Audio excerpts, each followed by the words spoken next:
Hello. So this is one for all of those who worry, right? Because I used to be part of this category of people. You're busy worrying about things that you cannot control. You're busy thinking that you have control over certain things.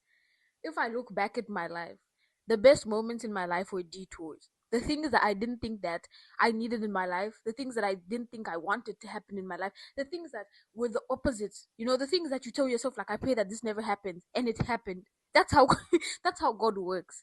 That's how God works, because we do not gain strength by experiencing the exact same things, right, that we wish everything is perfect. That's not where you gain character from. That's not where you gain strength from.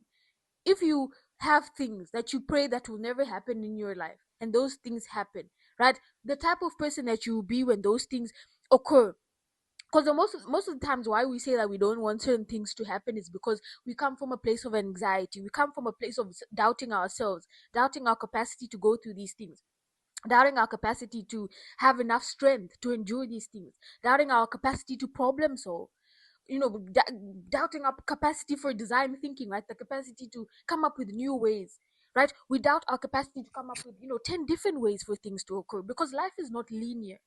There's nothing that is linear about life. Every single route that you may pick might probably bring you back to exactly where you needed to be in the first place. Now obviously that doesn't mean, right, be lazy and don't have zero worries, right? Because I think also when you have faith in life, faith is being able to list the reasons why it will not work and then choosing to believe that it will. That is faith, right? So if you never worry, if there are never things that are beyond your control, if there are things that you experience in life, and you have control over everything, right, then you never have to use faith. The biggest thing that has grown my faith is going through things I never wanted to happen, is meeting people I never planned to meet. And even those people who ended up maybe betraying me or hurting me in one way or the other, I would have never experienced those things, like never been able to see their true colors, never been able to see who they really were to me in my life, right? Never really, been able to see whether they meant what they said when they would say they'll do certain things for me in the future if bad things didn't happen. If certain events that I didn't want to happen didn't happen, I would have never seen the true colors of people. And I also would have never seen the true colors of myself, the true colors of the issues that I have, right? My own weaknesses, but also my own strengths, right? Why would life just be about good things all the time? I feel like that would be, like it sounds so theoretically great, but you never develop. The point of life is to develop and transform and become a new person and see new things and experience things you never could experience. And I'm going to give you a very practical example. When I lived in SA for a good time of my life. Born in Kenya, grew up in Kenya, loved Kenya, right? Last sixth form, I did my sixth form in South Africa. And I remember when I left Kenya, I was like, I really wanted to leave Kenya. And I got to South Africa and I built this entire life. I met incredible people and, I was successful and everything worked out, right? And then I had to leave, right? Then I had to leave. And everybody else was staying there and developing their own lives there. And when I left, it was devastating for me because I didn't want to leave at that moment. I wanted to party and stay in SA, and have a life there because I'd built something for myself. And when God moved me, and I remember being rushed off, that at the time my passport was expiring. Like I couldn't stay no matter what I did, no matter how much I fought, no matter how much I wanted to stay, I couldn't stay. And everything that I wanted to work out, I said, no, it didn't work out like that. And when I left, everybody continued with their own lives, right? And even in that devastation of having to leave, right? If I think back to that time, if I think back to, yes, it would have been easy. But then if I look at it now, there are certain things I would not have if I stayed there. There's certain experiences in life I wouldn't have. There's certain blessings. So when I came back to, when I moved back to Kenya, I was like, I was devastated. And it was, this reality of everybody's going to grow up and move on without me. And I built my entire life there. I built everything. Like I had built so much about my character and my identity had shifted to being South African. Being part of, being at the job, being part of the party, being part of, everything that was there, incredible friends. But the moment that you leave means the moment that you're not in that anymore. And that was very hard for me to accept, right? But I look back now and I'm like, the point of, being one of God's, right? Being one of God's, being one of God is being willing to leave everything behind to get better and having faith that things will be better afterward. Because if I look at those conditions, if I look at the fact that I had to start again, right? Because I had to start again there, then I had to start again in Kenya, and then I just keep starting again, and I've actually come to realize that the more that I have faith in God, the more I have to keep starting again in my life. And every single time, like sometimes God will give me what I want when I don't want it anymore, or He will give me what I don't want when like when I wanted it at one point in my life. But that doesn't make what I was praying for in the first place less valuable when it's happening. So, anyways, the moral of the story is that life isn't about knowing everything.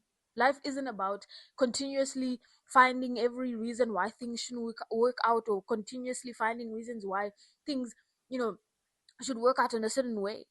What's the point of living if you already know what tomorrow holds? Like, what's the point? Like, if I imagine if you knew your whole story, how would that suck? There's so many blessings I've gotten in my life, things that I actually never thought could happen, things that people I never thought I could meet in my life.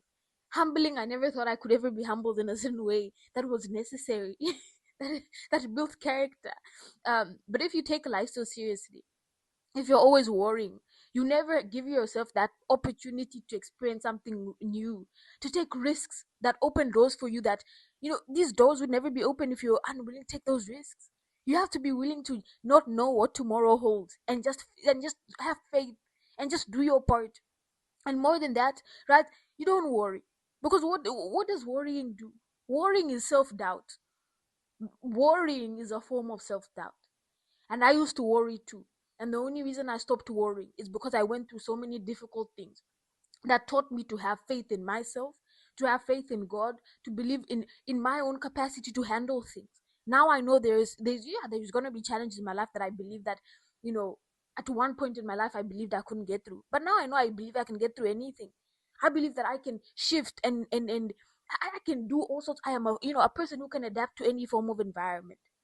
But if I kept living in comfort and everything kept happening exactly how I wanted it, and I got, everything just came to me tomorrow because I wished on it, how boring would my life be? How boring would my life be if I got everything I ever wanted whenever I said I wanted it? I mean, like, and there's so many things that I said that I wanted, but I look now and I'm like, I'm grateful I didn't get it, because they were not really what I needed. Because what you need versus what you want is really the same thing. And what you worry about, there's a reality where you've gone through so many difficult things in life, and those things that you're worrying about are the things that you're like, they give you strength in yourself, because you know that you can get through anything, and you are the type of person who's prepared for all sorts of scenarios. Anything that life can throw about, you're bulletproof. And I feel like that's the point of being human: learning to be more bulletproof, learning to maintain who you are, to love other people, just to maintain who you are, to maintain your identity irrespective of what you go through. Because so many people's identity changes the moment that they're faced with hard things. And that it shouldn't be that way, because life always has hard things. Life always has hard things, but that does that mean that we shouldn't be happy anymore? Does that mean that, we get to give up on ourselves now? No, it doesn't mean that. It means that now we have an excuse to love ourselves even more, going through the hardest things in our life and getting through it. So, moral of the story, I also used to worry. I also used to think that things would happen to me and it was for the worst of me rather than the best of me. There's also many times when I would question why God was giving me things I prayed for after. I prayed for them like long after, and by the time I got those things, I didn't want them anymore. And then I realized, like, why was I even worrying about this thing in the first place? Because I prayed for it and I got it. And just because I didn't get it when I wanted it doesn't mean that I didn't get it eventually. So why was I worrying? Why was I worrying that things wouldn't work out if everything just worked out in its own way? In fact, it worked out 10 times better than I thought. Because everything you worry about, everything that you think will not work out 10 to 15 times better than what you think it was going to work out in the beginning. You just have to have faith and actually believe. And having faith is acting even when you don't know what tomorrow holds. It is acting even though you don't know what that acting will lead to. No one is perfect. No one knows all the answers. In fact, if you know all the answers, I don't. Then you must be in the wrong universe, because that's just not normal. You don't know all the answers, and that's what makes life so incredible. Moral of the story: everything is gonna work out, and you need to enjoy life. You need to be in the present moment and stop living in the future, because the future will be incredible anyways. as long as you are a positive person who believes that that will happen. And it will happen, because I mean, why wouldn't it?